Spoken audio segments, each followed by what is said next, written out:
I'm Gil Linnartz, and my wife and I take the attendance records for the youth department. After college, I joined the Army to go to officer candidate school during the Vietnam War. I attended basic and advanced infantry training, engineer officer candidate school, and was commissioned a second lieutenant. And then I went to 8 weeks of transportation officer school. My first assignment was in Japan.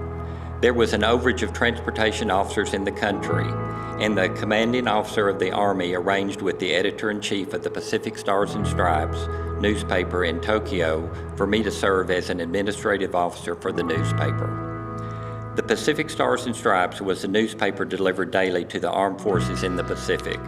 This was a great do-nothing job. I served as a tour guide for any groups that wanted to tour the newspaper plant. I served in that position for almost 2 years before being assigned to Vietnam.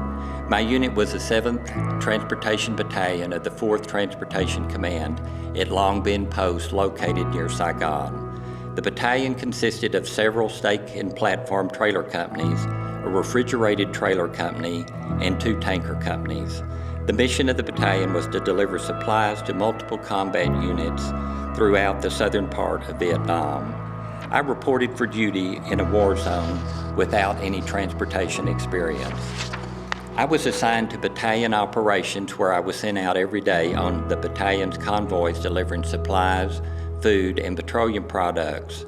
This was to give me some transportation experience.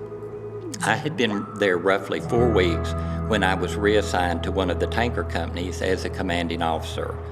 The company's commanding officer was being transferred out because the company had failed several inspections, and I was needed to turn the company around.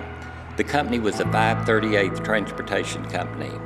While the battalion headquarters and the other companies were located in the central part of the post, the 2 tanker companies were located several miles away in the perimeter of the southern part of the base. My company consisted of roughly 100 men.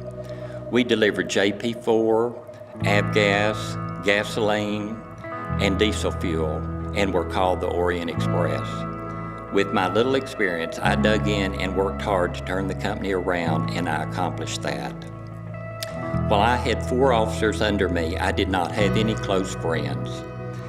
The other petroleum company was right across the street, and I had not visited much with their commanding officer, Jim Weiss. After being there several weeks, Jim came across the street to visit me. I cannot remember what it was that he said, but I do remember it was a valuable piece of information to me, and I asked him where had he been all that time. He told me that he was waiting to see the kind of company commander I was going to be.